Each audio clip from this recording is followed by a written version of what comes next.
کتنے سردار آئے مر گئے، کون ذکر کرتا ہے؟ اپنی اولاد بھی ذکر نہیں کرتا۔ آج ہم ذکر کرتے ہیں تو دل سے دعا نکلتی ہے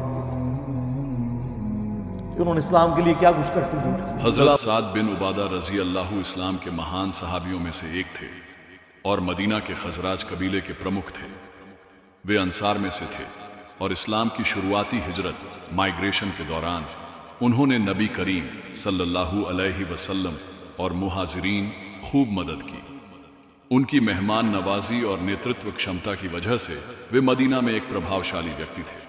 اسلام قبول کرنے کی کہانی حضرت سعد بن عبادہ رضی اللہ نے عقبہ کی دوسری بیعت کے دوران اسلام قبول کیا۔ جب مدینہ کے 70 سے ادھک لوگوں نے مکہ آ کر نبی کریم صلی اللہ علیہ وسلم کے ہاتھ پر اسلام قبول کیا تو ان میں حضرت سعد بن عبادہ رضی اللہ بھی شامل تھے۔ جب وہ اسلام قبول کر کے واپس لوٹ رہے تھے تو مکہ کے کچھ مشرکوں نے انہیں پکڑ لیا اور یاتنائیں دی، لیکن حضرت زبیر بن عوام رضی اللہ اور کچھ انیہ مسلمانوں نے انہیں چھڑایا۔ ہجرت کے بعد بھومکا جب نبی کریم صلی اللہ علیہ وسلم مدینہ ہجرت کر کے آئے تو حضرت سعد بن عبادہ رضی اللہ نے اپنے دروازے کھول دیے اور مہاجرین کی مدد میں کوئی کسر نہیں چھوڑی۔ وہ بہت سخی دریا دل انسان تھے اور اکثر اپنے گھر میں مہمانوں کو کھانا کھلاتے رہتے تھے۔ بدر، احد اور خندق کی جنگ میں بھاگیداری، غزوہ بدر 624 عیسوی میں انہوں نے بڑھ چڑھ کر حصہ لیا۔ غزوہ احد 625 عیسوی میں بھی وہ نبی کریم صلی اللہ علیہ وسلم کے ساتھ تھے اور بہادری سے لڑے۔ غزوہ خندق 727 عیسوی میں جب مدینہ پر حملہ ہوا تو انہوں نے مسلمانوں کے بچاؤ کے لیے رننیتک یوجنائیں بنائیں۔ سعد بن عبادہ اور خلافت کا مسئلہ جب رسول اللہ صلی اللہ علیہ وسلم کا وصال انتقال ہوا تو مدینہ میں انصار نے حضرت سعد بن عبادہ رضی اللہ کو خلیفہ بنانے کی اچھا جتائی۔ وہ صحابہ کے بیچ ایک سمانت ویکتی تھے اور انصار کے نیتا بھی تھے۔ حالانکہ بعد میں صحابہ رضی اللہ کی آپسی مشورہ سے حضرت ابو بکر صدیقہ رضی اللہ کو خلیفہ چنا گیا۔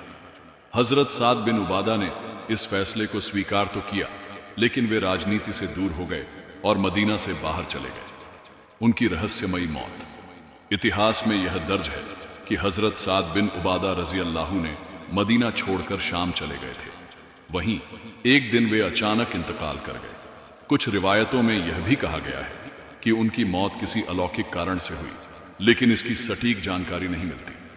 اللہ تعالی ہمیں بھی ان کے نقش قدم پر چلنے اور اسلام کی سیوا کرنے کی توفیق عطا فرمائے، آمین۔ یہ وہ آیت ہے سورہ البقرہ کی 89 نمبر آیت جو اکثر ہمارے بریلوی بھائی پیش کرتے ہیں کہ قرآن میں آیا کہ یہودی بھی نبی کے وسیلے سے دعا کیا کرتے تھے، تو وسیلہ جائز ہوتا ہے۔ ایک گل ہی کچھ اور سی، ٹھیک ہے، وہ مستقل علاقے میں موجود ہے کہ وہ یہ دعا کرتے تھے اللہ اس نبی کو جلدی جلدی بھیج تاکہ ہم اس کے ساتھ۔ تو جو اللہ کہہ رہا ہے نا کہ پہلے تو تم اس نبی کے ذریعے سے جنگوں میں فتح مانگا کرتے تھے، مراد یہ کہ کہتے تھے کہ جنگ میں فتح ہوگی جب یہ میرے پیغمبر آئیں گے، اب جب آئے تو انکاری ہو گئے۔ وسیلہ اور توسل پہ میرا مسئلہ 43 دیکھ لیں، اس میں نے اس آیت کو کوٹ کیا تھا، اور آپ دیکھیں جو ہدایت یہود و نصارہ کے پاس ریٹن فارم میں تھی انہوں نے انکار کیا، ان کو فائدہ نہیں ہوا، اور جن کے لیے نہیں تھی انہوں نے یہودیوں سے سن کے قبول کر لیا، دنیا کے امام بن گئے۔ اوس اور خزرج، اوس اور خزرج جنگجو تھے عرب کے، مشرکین عرب کے قبائل، جب بھی یہودیوں سے لڑتے تھے، یہودی چونکہ دنیا دار، دنیا پرست، بزدل، ہمیشہ ہی جنگ میں مار کھاتے تھے، تو کہتے تھے بچو جی اب تو مار رہے ہو نا، جب وہ آخری نبی آئیں گے نا ہم ان کے ساتھ مل کے پوری دنیا پہ غلبہ کر لیں گے۔ تو یہ اوس اور خزرج کے کان پک چکے تھے یہ بات سن سن کے، اور وہ ڈرتے تھے کہ یار ان کا مسیحا کب آئے گا وہ منجی اور ہادی بن کے، یعنی محمد رسول اللہ صلی اللہ علیہ وسلم۔ جب وہ آئے تو یہ تو اپنے بابوں کے پیچھے لگ گئے علماء یہود کے۔ اوس اور خزرج نے یہودیوں سے پہلے ہی انہوں نے کہا یار یہ وہی پیغمبر نہ ہو، حج پہ آئے ہوئے تھے، وہاں دیکھا حضور علیہ السلام خیموں میں دعوت دے رہے ہیں، انہوں نے کہا اس سے پہلے کہ یہودی ایمان لے کر ہیں تم ہی ایمان لے کے ان کو اپنا لیڈر بنا لو، اور ساتھ پھر اللہ نے دنیا کے امام کو بنا۔ اللہ اکبر۔ اسی لیے ہم کہتے ہیں کہ یہ ضروری نہیں ہوتا کہ آپ محنت جس جگہ کر رہے ہیں وہیں پہ رزلٹ نکلے، رزلٹ کہیں اور نکل سکتا ہے۔